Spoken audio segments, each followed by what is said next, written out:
इसे स्त्री के लिए पतिव्रत तथा पुरुष के लिए पत्नीव्रत कहा है। दूसरा, विवाह का उद्देश्य है आदर्श और धार्मिक संतानों की उत्पत्ति कर पितृ ऋण से मुक्त होना, प्रजा की रक्षा करना। यह केवल मनुष्य जाति पर ही लागू होता है। हमारे मनुष्यों ने मनुष्य पर तीन ऋणों का उल्लेख किया है। पहला है देव ऋण, दूसरा है ऋषि ऋण, तीसरा है पितृ ऋण। वेदादि शास्त्र ग्रंथों का अध्ययन, चिंतन तथा उसे कृति रूप करने से देव ऋण, यज्ञ आदि अनुष्ठान करने से ऋषि ऋण तथा धर्मानुकूल संतान की उत्पत्ति के द्वारा पितृ ऋण से मुक्त हो सकते हैं। तीसरा, विवाह का उद्देश्य है स्त्री और पुरुष के बीच मधुर पवित्र समन्वय कर परस्पर समझ से पारिवारिक, सामाजिक और राष्ट्रीय जीवन की सुव्यवस्था तथा सुख और शांति की रक्षा करना। विवाह के तीन मुख्य उद्देश्यों में से पहला और दूसरा स्त्री और पुरुष दोनों के लिए समान है, जबकि तीसरा परिवार और राष्ट्र के लिए है। विवाह वर वधु का नहीं, परिवार का विषय है। ये अ, अ, दो आत्माओं का मिलन तो है ही, लेकिन दो परिवारों का मिलन भी है। भारतीय चिंतन परंपरा में विवाह केवल वर वधु का विषय नहीं है, अपितु यह परिवार का विषय है। विवाह में वर वधु ही नहीं मिलते, अपितु दो परिवार मिलकर एक बनते हैं। हमारे राजस्थान में एक लोकोक्ति प्रसिद्ध है, सग्गो सगेरी जड़ हुए। यानी एक संबंधी दूसरे संबंधी का आधार होता है।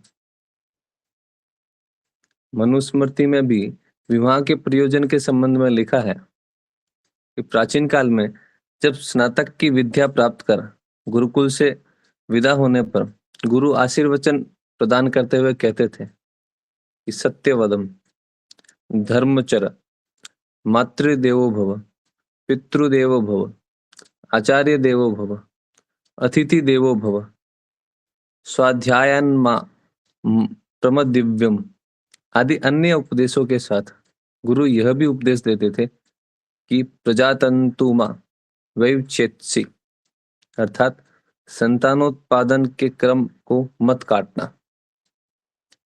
जिस प्रकार तुम्हारे पूर्व संतति छोड़कर गए, वैसे तुम भी संतति का प्रसार करो। वैवाहिक बंध मनुष्य संतानोत्पत्ति कर अपने को विस्तृत करता है, अमर बनाता है। संस्कृत में प्रयुक्त होने वाले संतति, तनय, आत्मजा, आत्मजः आदि सब इसी भाव को घोषित करते हैं। पुत्र के रूप में पिता का पुनर्जन्म होता है। संक्षेप में कहें तो धार्मिक कृत्यों की परंपरा को बनाए रखने के लिए, पितृ ऋण से मुक्त होने के लिए, वंश व कुल के गुण, ज्ञान, विद्या, कला आदि विशेषताओं की रक्षा के लिए तथा समाज तंतु को अविच्छिन्न रखने के लिए पुत्रोत्पत्ति, संतानोत्पत्ति अनिवार्य है। जो विवाह नहीं करते हैं वे समाज की अकल्पनीय हानि के उत्तरदायी हैं। ये विवाह की भारतीय परिभाषा है, विवाह संस्कार की भारतीय परिभाषा है। विवाह क्यों करना है इसके संबंध में है। हम जो कार्य करते हैं, हम जब भी किसी भी कार्य को करते हैं तो उसकी पूर्व तैयारी बहुत आवश्यक है। और ये पूर्व तैयारी भारतीय दृष्टिकोण से कैसी होनी चाहिए इसके बारे में। विवाह संस्कार की पूर्व तैयारी, विवाह जिनका होना है अर्थात वर वधु, उनकी जोड़ी बनाने की भारतीय संकल्पना क्या है? क्योंकि विवाह तो वर वधु का ही होना है अंतोदगत, उसमें दो परिवार जुड़ते हैं, समाज का एक बहुत बड़ा कार्य होता है, लेकिन होता वर वधु में ही है। तो उनकी जोड़ी बनाने के लिए क्या विषय, क्या बिंदु ध्यान में रखने हैं? वर वधु के चयन की भारतीय संकल्पना तथा पद्धति दाम्पत्य जीवन का आधार थी। वर वधु की जोड़ी बनाते समय जिन बिंदुओं को देखा जाता रहा है तथा देखा जाना चाहिए वे निम्नानुसार है। पहला बिंदु है वंश परंपरागत संस्कार। उनके वंश परंपरागत संस्कार देखने चाहिए।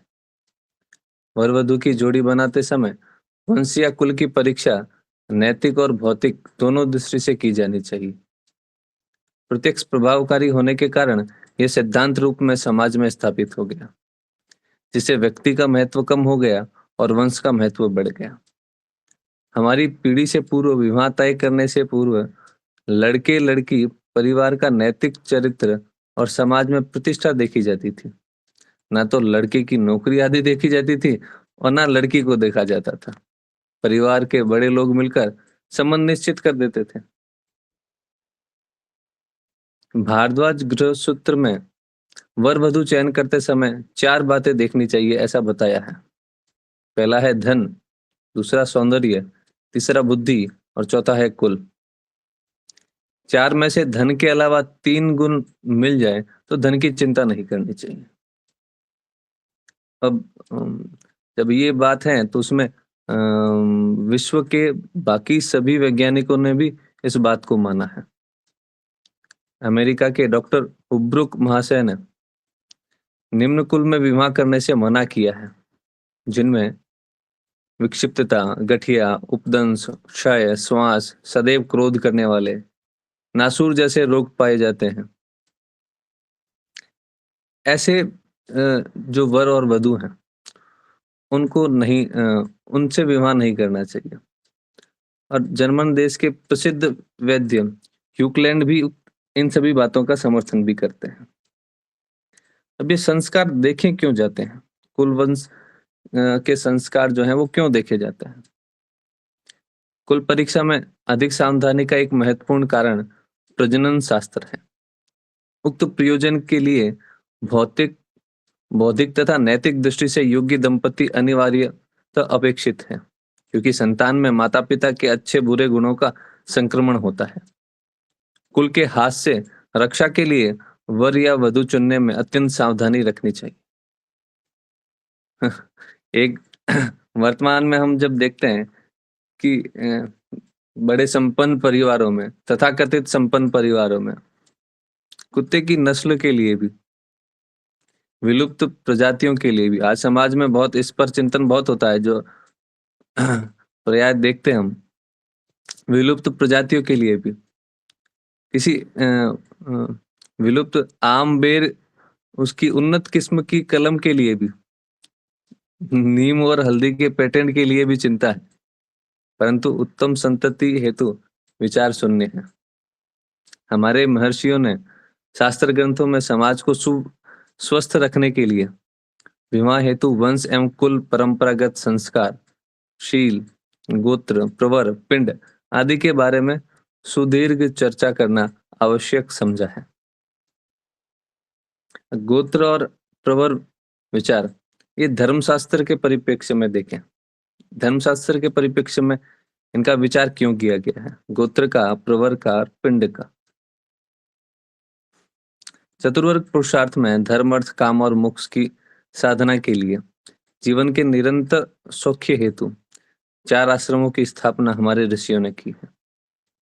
सभी आश्रमों में सबसे अधिक महत्वपूर्ण गृहस्थ आश्रम है, क्योंकि शेष सभी आश्रमों के पालन पोषण का आधार भी यही है। गोत्र अगर इसमें देखें, गोत्र की परिकल्पना क्या है? गोत्र से तात्पर्य है कि हम सब ऋषियों की संतान हैं। जिस ऋषि के कुल में हम जन्मे हैं वही हमारा गोत्र है। जैसे मैं भारद्वाज ऋषि के कुल में हूं तो मेरा गोत्र भारद्वाज गोत्र है। गृह सूत्रों ने विवाह में सगोत्र निषेध का विस्तृत विवेचन किया है। धर्मसूत्र, मनुस्मृति, याज्ञवल्क्य स्मृति एवं विष्णु धर्म सूत्र में वर के लिए समान गोत्र कन्या को निषिद्ध ठहराया गया है। वर अपने पिता के समान गोत्र वाली कन्या से विवाह नहीं कर सकता। वेद व्यास जी के एक कदम आगे बढ़ते हुए कहते हैं कि वर को अपने पिता व माता के समान गोत्र वाली कन्या से विवाह नहीं करना चाहिए। पहले तो ऋषियों ने कहा कि अपने पिता के गोत्र की जो कन्या है उससे विवाह नहीं करना, लेकिन वेद व्यास जी कहते हैं कि अपने पिता और माता के समान गोत्र वाली कन्या से भी विवाह नहीं करना है। अब गोत्र होते कौन कौन से हैं? मुख्य रूप से गोत्र विश्वामित्र, जमदग्नि, भरद्वाज, गौतम, अत्रि, वशिष्ठ और कश्यप ऋषियों की संतानों को कहा गया है। जिनका गोत्र पता नहीं होता उन्हें काश्यप गोत्र का माना जाता है, क्योंकि काश्यप सबके पूर्वज माने जाते हैं। अब गोत्र विवाह निषेध क्यों है? बहुत सीधी सीधी बात है। जिन परिवारों के आदि पुरुष एक ही रहे हैं उन्हें आपस में भाई बहन समझा जाता है, अतः समान गोत्र विवाह निषेध है। फिर पिंड विवाह, सपिंड विवाह यानी एक कुल के वे लोग जो एक ही पितरों को पिंड देते हो, उनका विवाह होना, अर्थात उनके दादा परदादा अथवा नाना परनाना एक ही होते थे। सगोत्र सप्रवर सपिंड विवाह निषेध के वैज्ञानिक कारण क्या है? हाँ, जब तक किसी भी बात को वैज्ञानिक कारण से सिद्ध नहीं किया जाता है तब तक उसे प्रमाणिक नहीं माना जाता है। तो इसको भी प्रमाण दे देना चाहिए। आज के समय में किसी भी बात का वैज्ञानिक कारण बताना आवश्यक हो जाता है, क्योंकि भारतीय शास्त्रों का पठन और मान्यता नहीं होने के कारण पाश्चात्य वैज्ञानिक विचारकों ने क्या कहा है यह आवश्यक है, उसी से यह बात सही और प्रमाणिक मानी जाती है। तो डॉक्टर बेलकौर ने अपनी पुस्तक के पृष्ठ संख्या 70 से 78 में लिखा है कि माता पिता का प्रभाव संतान पर अवश्य पड़ता है। समीपी संबंधियों की संतान या तो अपने माता पिता से बुरी अथवा अंगहीन, कुष्ठी इत्यादि अथवा पागल होती है। एक उदाहरण देते हुए बेलकौर कहते हैं कि स्विट्जरलैंड की घाटियों में रक्त संबंधियों के परस्पर विवाह का प्रचलन है और उनके यहाँ ठिंगनी और पागल संतान अधिकता से पैदा होती है। Doctor Caldwell, doctor Buxton, doctor केडियर, डॉक्टर मिचर आदि ने भी अपनी रिसर्च में लगभग यही बात दोहराई है। मेरे एक मित्र हैं, मेरे मित्र की माताजी तथा उसकी पत्नी की माताजी का ननियाल एक ही है।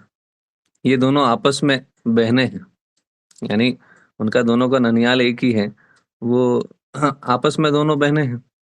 गोत्र पिंड आदि को अनदेखा करते हुए मेरे मित्र ने प्रेम विवाह कर लिया।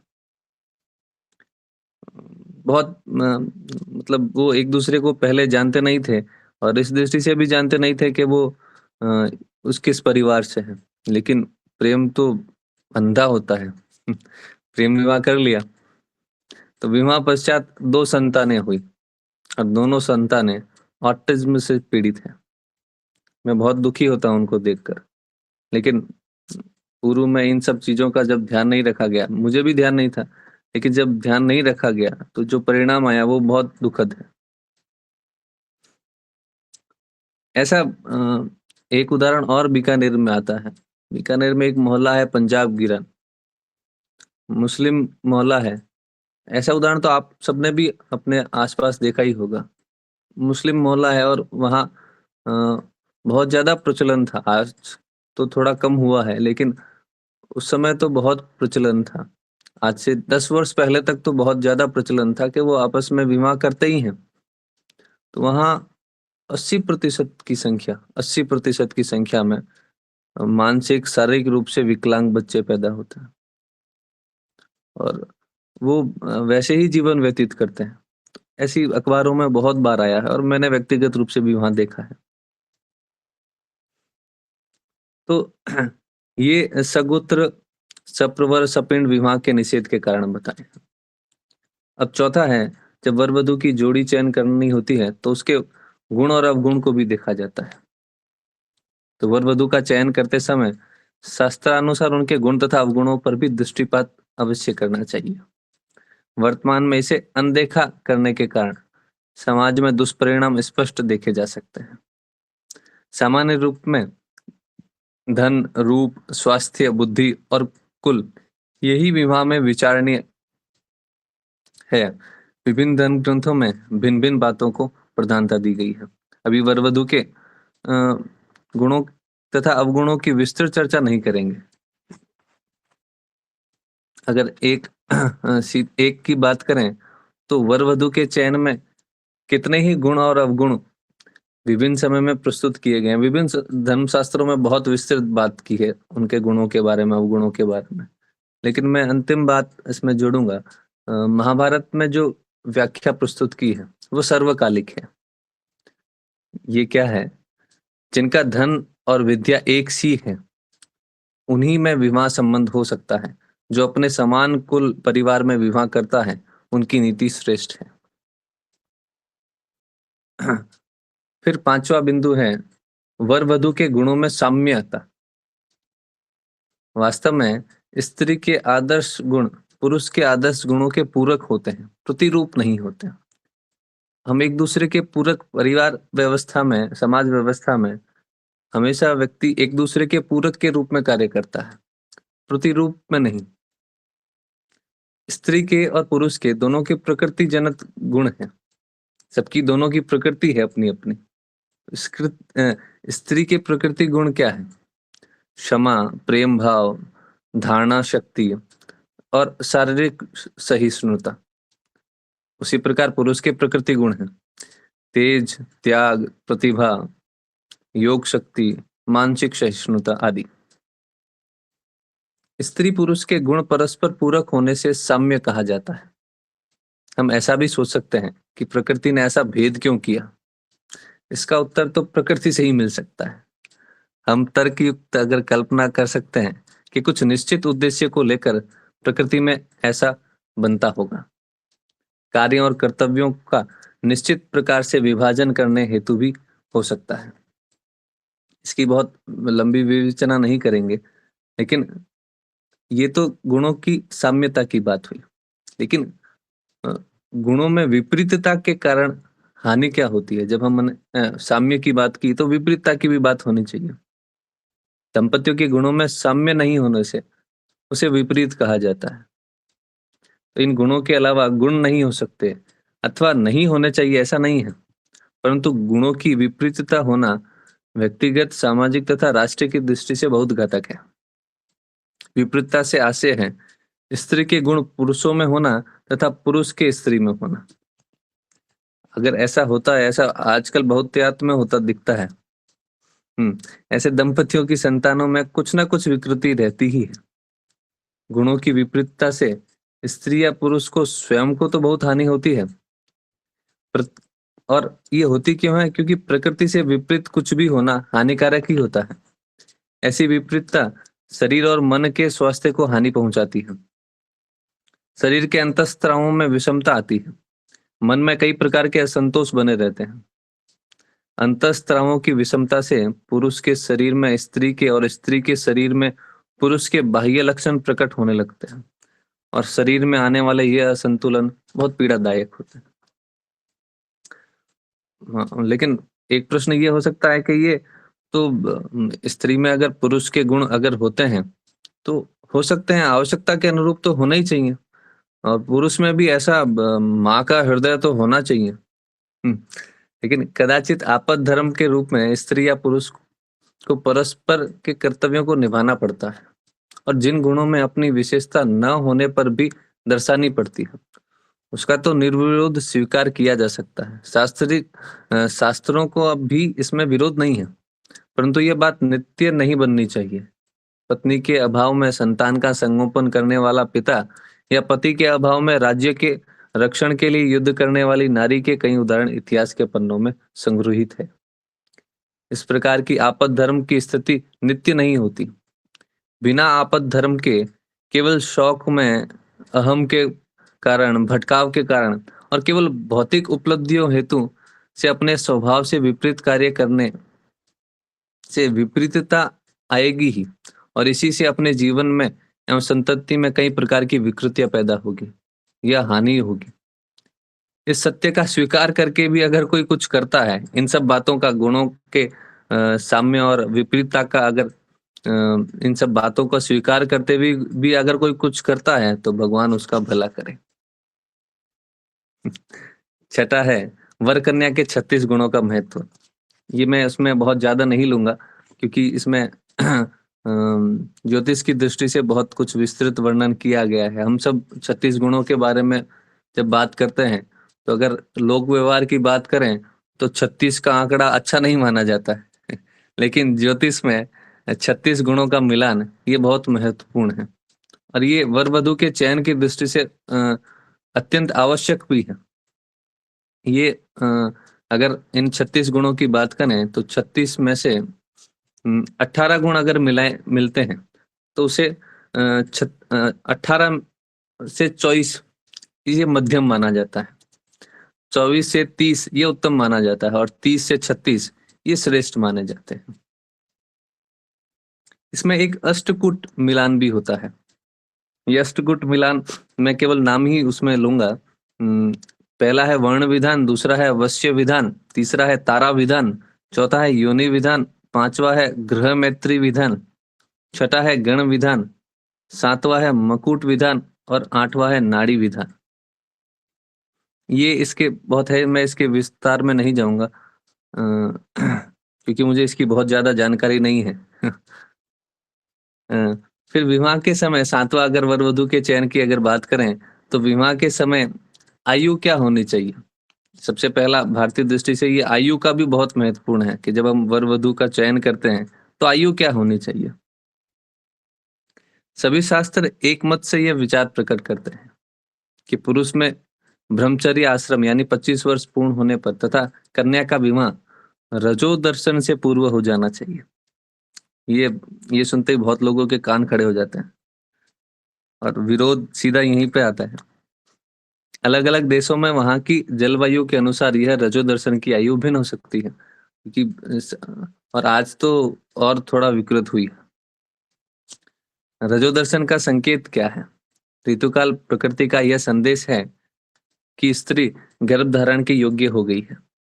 ऋतुकाल एवं उसके बाद स्त्री की काम वासना एवं पुरुष से इच्छा प्रबल बनती है। ये बात सहज एवं स्वाभाविक है। नारी ऋतु स्नान करके जिस पुरुष का मुख देखती है या मानसिक रूप से जिसका स्मरण करती है उसका व्यक्तित्व उस नारी के मानस पर अंकित हो जाता है। इसीलिए अ, जो बाल विवाह या जो होता था ये बहुत सोच विचार करके और बहुत चिंतन करके होता था। ऐसा नहीं था कि उनको समझ नहीं थी और वो अपने गले की घंटी उतारने के लिए इतने हो गए हैं तो जल्दी जल्दी गले की घंटी निकाल दें, ऐसा नहीं था। लेकिन बहुत व्यवस्थित रूप से था। उसके विवाह के चरण थे। विवाह को 3 भागों में बांटा था। पहला था सगाई, दूसरा था विवाह और तीसरा था गोना। तीसरे चरण के बाद कन्या पूर्णतः अपने पति के घर ससुराल में अपना घर बनाकर रहती थी और प्रथम चरण से ही मानसिक आलंबन मिल जाता था। दूसरे और तीसरे में उसे शारीरिक आलंबन भी मिल जाता था और उसे कन्या की रक्षा भी स्वतः ही हो जाती थी। आयुर्वेद के अनुसार कन्या 16 वर्ष की आयु के बाद गर्भ धारण के लिए तैयार होती है। तो जितना जल्दी धारण किया जाए तो आने वाली संतान की गुणवत्ता उतनी ही उत्तम होती है। शास्त्र की बात यदि परवाह न की जाए तो हानि अवश्य पहुंचती है। शास्त्र हमेशा प्रकृति के नियमों का प्रतिपादन करता है, उसके गुण धर्मों का विश्लेषण करता है। अब दूसरे भाग पर चलते हैं। विवाह की भारतीय संकल्पना के साकार होने में अभी तक हमने देखा कि विवाह की भारतीय संकल्पना क्या है, जोड़ी कैसे बनती है। अब दूसरा है, ये सारी संकल्पनाएं साकार होने के लिए अवरोध क्या है। सबसे बड़ा अवरोध है पाश्चात्य दृष्टिकोण। उसमें पहला है विवाह उसको करार माना है, संस्कार नहीं माना है। जबकि भारतीय दृष्टि में विवाह एक संस्कार है और पाश्चात्य दृष्टि में ये एक करार है, समझौता है। यह करार वर वधु के बीच होता है और कानून के आधार पर होता है। कानून ही विवाह को वैध और अवैध करता है। जब तक विवाह का प्रमाण पत्र नहीं मिल जाता तब तक कानून की दृष्टि में वर वधु को विवाहित नहीं माना जाता है। पाश्चात्य दृष्टिकोण होने के कारण समाज कानून संविधान के अधीन है, जबकि भारतीय दृष्टि में समाज स्वायत्त होता है तथा वह कानून से नहीं अपितु धर्म के अनुसार चलता है। दूसरा है विवाह व्यक्तिगत विषय है। पाश्चात्य दृष्टि से विवाह परिवार समाज का विषय न होकर व्यक्तिगत वर वधु का विषय है, जबकि विवाह केवल पति पत्नी का नहीं अपितु दो परिवारों का मिलन है। एक आर्थिक संपन्न परिवार में ये घटना मेरे आसपास की ही है, मैंने इसमें नाम नहीं लिखे हैं, लेकिन एक आर्थिक संपन्न परिवार में कन्या का विवाह किया गया। विवाह के कुछ वर्षों पश्चात जब कन्या दूसरी बार गर्भवती हुई, जब प्रथम बार गर्भवती हुई थी तो कन्या का जन्म हुआ था।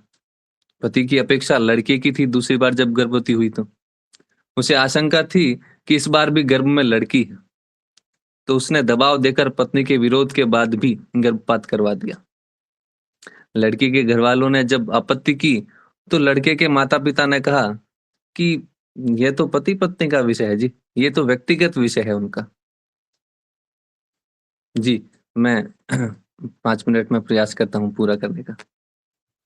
हुँ, ये विवाह करने का दायित्व और अधिकार विवाह करने वाले का है। ये जो अवरोध है, मैं उस अवरोधों की बात करता हूँ और बिंदु पर ही चलूँगा। फिर अगला है, विवाह करने पर वह स्वतंत्र कुटुंब बनाते हैं। विवाह कानून की मान्यता के आधार पर होने के कारण वर-वधू का कुटुंब अलग हो जाता है और आजकल तो राशन कार्ड भी अलग हो जाते हैं। जब विवाह होने के बाद उनको अलग कर दिया जाता है। कानूनन दृष्टि से उनके राशन कार्ड अलग हो जाते हैं, वो अपने कुटुंब से अलग हो जाते हैं। और वर्तमान में युवाओं की और अभिभावकों की विवाह संकल्पना क्या है? ये तो अवरोध थे, लेकिन आज के जो वर-वधू हैं और उनके अभिभावक हैं, उनकी संकल्पना क्या है? मैं बिंदु पर ही बात करूँगा और विस्तार में नहीं जाऊँगा। युवाओं के विचार बहुत पक्के नहीं होते हैं। उनके विचार बहुत कच्चे होते हैं, विवाह को लेकर भी और जीवन साथी को लेकर भी। वो स्वतंत्र अस्तित्व की अपेक्षा करते हैं। उनका स्वतंत्र अस्तित्व होना चाहिए, उसकी अपेक्षा करते हैं। तीसरा, लड़कियाँ आर्थिक पक्ष और लड़के सुंदरता को अधिक महत्व देते हैं। बाहरी सुंदरता, भौतिक सुंदरता, उसका महत्व अधिक है। फिर विवाह के बाद लड़के-लड़कियाँ अकेला रहना चाहते हैं। वो स्वतंत्र रूप से अकेले रहकर क्वालिटी टाइम स्पेंड करना चाहते हैं। फिर है, लड़के-लड़कियाँ पूर्ण जीवन का नहीं अपितु भावी जीवन का ही विचार करते हैं। आगे क्या होगा, अ प्री वेडिंग शूट से लेकर विदेशों में घूमने जाने तक का ही उनका चिंतन होता है।